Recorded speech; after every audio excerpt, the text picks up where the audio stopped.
Lalgate police મથકની હદમાં સર્જાયેલી ઘટનામાં કોર્ટે બાળ આરોપીઓને જામીન આપ્યા, જ્યારે રાયોટિંગના ગુનામાં પોલીસે ઝડપેલા 27 માંથી 26 આરોપીઓને 2 દિવસના રિમાન્ડ પર મોકલાયા હતા।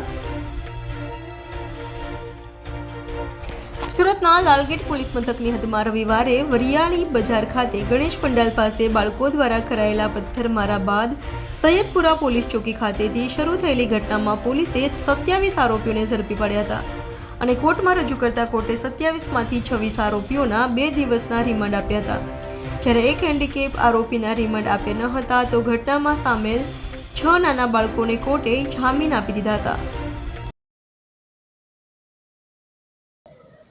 રિમાન્ડના મુદ્દા ઘણા મહત્ત્વના મુદ્દા નામદાર કોર્ટ સમક્ષ દલીલો કરવામાં આવી। બંને પક્ષે લગભગ 2-2.5 કલાક જેટલે લાંબો સમયની દલીલ ચાલી। 3:30 વાગે આરોપીને રજૂ કરવામાં આવ્યા અને અત્યારે 7 વાગે બંને પક્ષની દલીલો પૂરી કરવામાં આવી। પોલીસના ઉચ્ચ અધિકારી પરમાર સાહેબ અને બીજા અધિકારીઓ પણ હાજર રહ્યા, કેસના તક અમલદાર એ પણ હાજર રહ્યા। રિમાન્ડના મુદ્દામાં આ જે કૃત્ય છે એ આયોજનબદ્ધ કૃત્ય છે।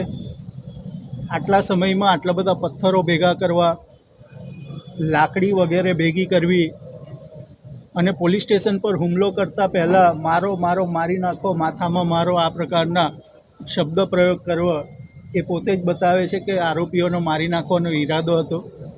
તે સંબંધે કોર્ટમાં દલીલ કરવામાં આવી અને કુલ 17 જેટલા મુદ્દાઓ કે આમાં પડદા પાછળ બીજા કોણ કોણ વ્યક્તિ છે કે કોણ કોણ આરોપી છે તેની તપાસ કરવી જરૂરી છે અને તપાસ કરીને નામદાર કોર્ટ સમક્ષ સત્ય બાબત લાવી શકે પોલીસ, એટલાને માટે પોલીસ કસ્ટડીની જરૂરત છે।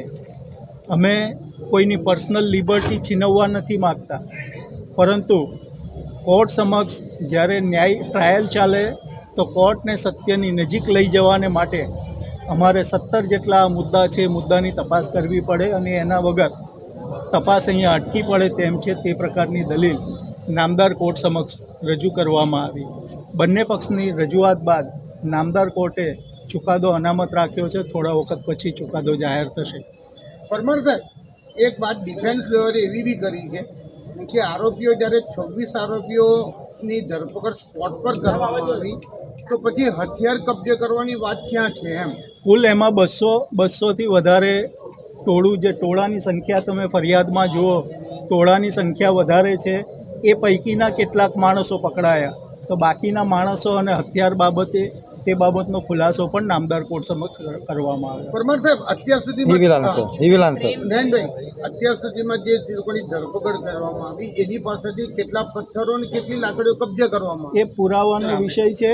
અત્યારે એ પુરાવો જ્યારે તપાસ ચાલુ હોય ત્યારે કોઈ મીડિયા સમક્ષ કે જાહેરમાં ડિસ્ક્લોઝ ના થઈ શકે, એનો ઉલ્લેખ કેસ ડાયરીમાં કરવામાં આવે અને કેસ ડાયરીમાં અમે કેસ સંદર્ભે શું શું કાર્યવાહી કરી છે એ બધો ઉલ્લેખ કેસ ડાયરીમાં કરવામાં આવ્યો છે અને નામદાર કોર્ટમાં રજૂ કરવામાં આવી છે।